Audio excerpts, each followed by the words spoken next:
Hello everyone, my name is Dr. Parul Kaba and I am an assistant professor at Technia Institute of Advanced Studies. Today, I will discuss with you some basics about the financial accounting. In this lecture, we will focus on meaning and scope of financial accounting, objectives, basic concepts and principles, the accounting process. So let's delve into the topic. Financial accounting. Financial accounting is the language of business. Just like we use languages to communicate with people, businesses use financial accounting to communicate their performance and positions to stakeholders. It involves three main functions: recording every financial transaction systematically, 1. Summarizing the data into meaningful reports, 2. Communicating the results to the external parties, 3. The scope of financial accounting is not limited to just preparing profit and loss account and balance sheet. It covers 1. Identifying which events are financial in nature, then measuring them in terms of monetary terms, recording them following standard rules, then classifying them into accounts, summarizing results periodically, and finally interpreting the outcomes for decision making. For example, if a company sells goods worth rupees 50,000 on credit, financial accounting will record it as a sale, classify it under revenue, shows the receivable under assets, and finally reflect it in the profit figure.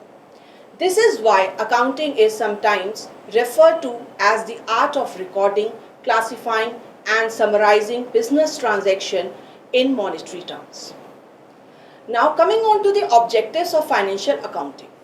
The primary objective is to provide true and fair information about the financial performance and position of a business. But when we dig deeper, we find specific objectives. 1. Systematic recording. Without a structured record, a business can easily lose track of what it owns and what it owes. Financial accounting provides a permanent and organized record of every transaction. 2. Determination of profit or loss. Through the income statement or profit and loss account, it tells us whether the business's operations have been profitable or not. 3. Determination of financial position. The balance sheet answers two key questions. 1. What does the business own and what does it owe? This helps stakeholders evaluate its stability. Then comes the communication to the stakeholders. Investors, creditors, and government agencies rely on financial reports to make informed decisions. Next comes the legal and statutory compliance. In most countries, companies are legally bound to prepare and publish financial statements according to prescribed formats and accounting standards. Now coming on some basic accounting concepts and principles. The entire system of financial accounting rests on certain concepts. Think of them as the grammar rules of the accounting language. If you break them, the communications become unclear. Business entity concept. The business and its owner are two separate entities in accounting. For example, if the owner invests rupees 1 lakh into the business, accounting treats it as the business owing money to the owner, that is capital, not as the owner simply moving money between pockets. This separation ensures clarity in measuring business performance. Second is money measurement concept. Only transactions that can be expressed in monetary terms are recorded. A motivated workforce is valuable, but unless it can be measured in money, it does not appear in the accounts. Third is the going concept. Assumes the business will continue operating for the foreseeable future. This is why we spread the cost of assets over years through depreciation instead of charging it all in 1 year. Next comes the cost concept. Assets are recorded at their purchase price, not at their current market value.